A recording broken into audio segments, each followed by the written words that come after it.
नमस्कार दोस्तों, आप लोगों का स्वागत है पीसीएस हिंदी एकेडमी में। आज मैं आप लोगों को कक्षा 9 की एनसीईआरटी का चैप्टर नंबर 1 पढ़ाऊंगा। दोस्त 8th क्लास की भी एनसीईआरटी पूरी हो गई। आज से शुरू हो रहा है कक्षा 9 की एनसीईआरटी का चैप्टर नंबर 1। दोस्त, अध्याय का नाम है भारत, आकार और स्थिति। भारत विश्व की प्राचीनतम संस्कृतियों में से एक है। पिछले 5 दशकों में भारत ने सामाजिक आर्थिक रूप से बहुमुखी उन्नति की है। कृषि, उद्योग, तकनीकी और सर्वांगीण आर्थिक विकास और अद्भुत प्रगति हुई है। भारत का विश्व इतिहास में भी महत्वपूर्ण योगदान रहा है। स्थिति: भारत एक विशाल देश है, उत्तरी गोलार्ध में स्थित है। दोस्त, जो भारत है यह विशाल देश है, उत्तरी गोलार्ध में यह स्थित है और इसका मुख्य भाग 8 डिग्री 4 मिनट से 8 डिग्री 4 मिनट उत्तर से 37 डिग्री 6 मिनट उत्तर अक्षांश तथा 68 डिग्री 7 मिनट पूर्व से 97 डिग्री 25 मिनट पूर्व देशांतर तक है। कर्क रेखा 23.5 डिग्री उत्तर में देश को लगभग 2 बराबर भागों में बांटती है। दोस्त, जो कर्क रेखा है वो 2 बराबर भागों में देश को बांटती है। मुख्य भूभाग दक्षिण पूर्व और अंडमान निकोबार द्वीप समूह बंगाल के खाड़ी में तथा दक्षिणी पश्चिम में लक्षद्वीप समूह तथा अरब सागर में स्थित है। अपनी एटलस की सहायता से इन द्वीपों समूहों का विस्तार ज्ञात करो। क्या आप जानते हैं भारतीय संघ राज्य का सबसे दक्षिणतम बिंदु इंदिरा पॉइंट को कहा जाता है। सन 2004 में सुनामी के लहरों के कारण समुद्र में जलमग्न हो गया। दोस्तों, यह दिखाई नहीं दे रहा, सब जल में डूब गया। आकार: भारत के भूभाग का कुल क्षेत्रफल 32.8 लाख वर्ग किलोमीटर है। भारत का क्षेत्रफल विश्व के भौगोलिक क्षेत्रफल से 2.4% है। चित्र 1.2 से स्पष्ट है कि भारत विश्व का 7वां सबसे बड़ा देश है। भारत की स्थल सीमा रेखा लगभग 15,200 किलोमीटर और समुद्र तट रेखा अंडमान निकोबार द्वीप समूह तथा लक्षद्वीप समूह के साथ 7,516.6 किलोमीटर है। भारत के उत्तर पश्चिम तथा उत्तर पूर्वी सीमा पर नवीनतम वलित पर्वत है। दोस्त, बताया गया है भारत के उत्तर पश्चिम तथा उत्तर और उत्तरी पूर्वी सीमा पर नवीनतम वलित पर्वत है। इसके दक्षिण भूभाग उत्तर में चौड़ा है, जो कि 22 डिग्री उत्तरी अक्षांश से हिंद महासागर की ओर सकरा होता गया है। इसके पश्चिम में अरब सागर तथा पूर्व में बंगाल की खाड़ी स्थित है। चित्र 1.3 में देखिए कि अक्षांश और देशांतर का विस्तार लगभग 30 डिग्री है, परंतु फिर भी पूर्व पश्चिम का विस्तार उत्तर दक्षिण के विस्तार की अपेक्षा कम प्रतीत होता है। गुजरात से अरुणाचल प्रदेश की स्थानीय समय में 2 घंटे का अंतर है। 82.5 डिग्री पूर्वी देशांतर रेखा को भारत की मानक यमनोत्तर माना गया है। दोस्त, बताएं कि अगर आपसे क्वेश्चन पूछे कि भारत का यमनोत्तर रेखा किसे माना गया, तो 42.5 डिग्री, जो कि उत्तर प्रदेश के मिर्जापुर से गुजरती है। अक्षांश का प्रभाव दक्षिण से उत्तर की ओर दिन और रात की अवधि पर पड़ता है। 82.5 डिग्री पूर्वी देशांतर को भारत की मानक यमनोत्तर 1 मिनट दोस्तों।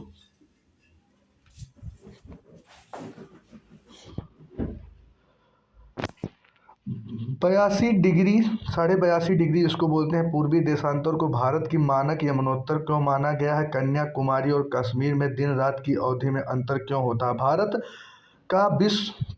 भारत तथा विश्व: भारतीय भूखंड एशिया महाद्वीप के पूर्वी और पश्चिमी के मध्य में स्थित है। भारतीय भूभाग एशिया महाद्वीप का दक्षिणी विस्तार है। हिंद महासागर, जो कि पश्चिम में यूरोपीय देशों और पूर्वी एशियाई देशों को मिलाता है, भारत को केंद्रीय स्थिति प्रदान करता है।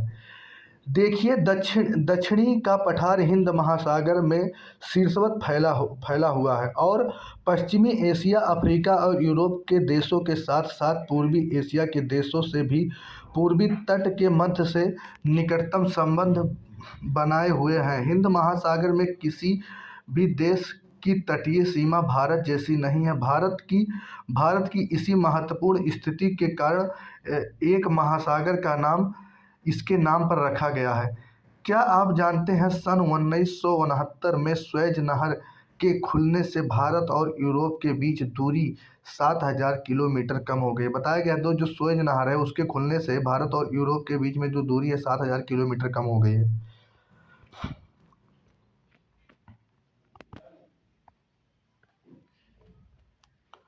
भारत का विश्व के देशों के साथ संपर्क युगों से पुराना है, परंतु कुछ संबंध समुद्री जलाशयों की अपेक्षा भूभागों से होकर था।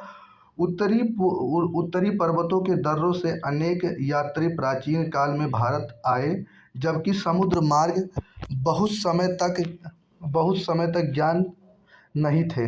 दोस्त, बताया गया है कि पहले जो लोग आते थे वो लोग समुद्र मार्ग से होके नहीं आते थे, बाद में समुद्र मार्ग का ज्ञान हुआ है।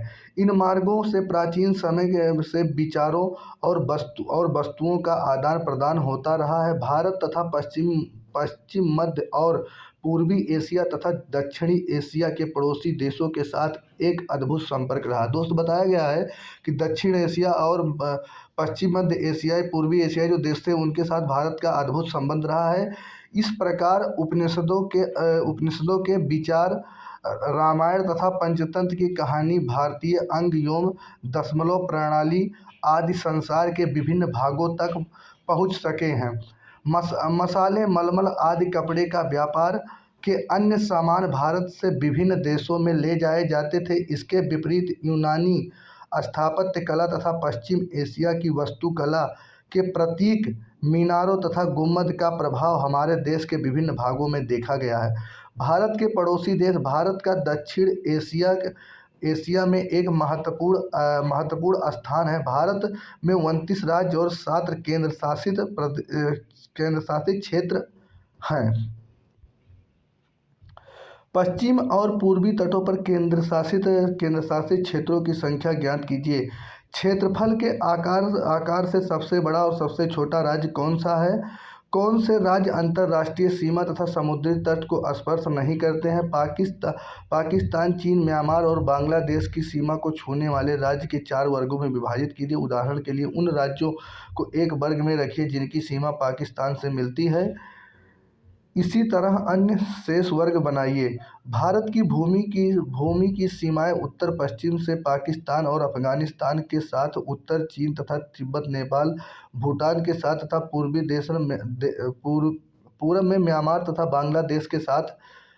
सन 1947 से पूर्व भारत को 2 प्रकार के राज्यों, प्रांत और रियासत वायसराय द्वारा नियुक्त अंग्रेजी अधिकारी प्रांतीयों पर शासन करते थे और रियासतों का शासन स्थानीय शासकों द्वारा पैतृकता के आधार पर अंग्रेजी शासकों की प्रभुत्व मानकर स्वायत्तता से किया जाता था। दक्षिण में समुद्र पार हमारे पड़ोसी दो द्वीप समूह राष्ट्र श्रीलंका और मालदीव हैं। दोस्त, बताया गया है कि जो समुद्री पार 2 द्वीप समूह हमारे दो राष्ट्र जो हमारे पड़ोसी हैं उसमें श्रीलंका और मालदीव। भारत और श्रीलंका के बीच छोटी समुद्री रास्ता पाक जल संधि है। दोस्त, बताया गया भारत और श्रीलंका के बीच जो छोटी समुद्री रास्ता है उसे पाक जल संधि कहते हैं तथा मन्नार की खाड़ी।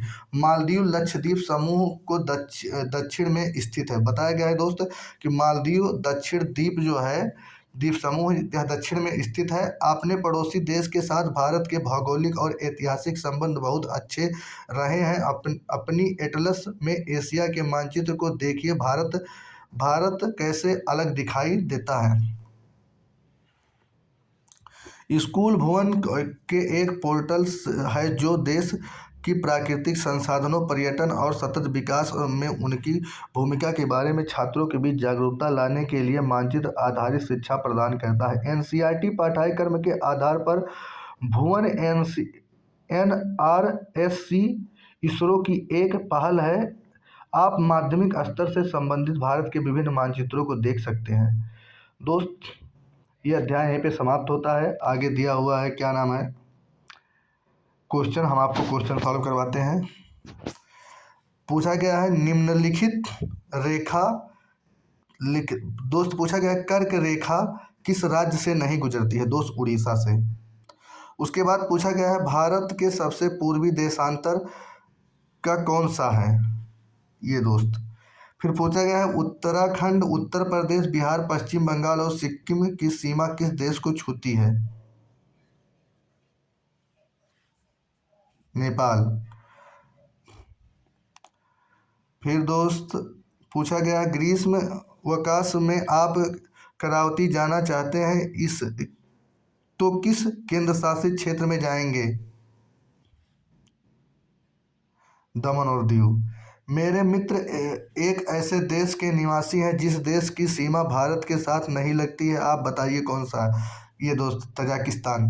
दोस्त, मुझे उम्मीद है कि ये क्लास आप लोगों को अच्छे से समझ में आई होगी। यदि आप लोगों को अच्छे से समझ में आया है तो लाइक कीजिए, सब्सक्राइब कीजिए और अपने उन दोस्तों के पास पहुंचाइए जो NCERT पढ़ना चाहते हैं। मिलते हैं अगली क्लास में, तब तक के लिए नमस्कार, बाय बाय, टेक केयर।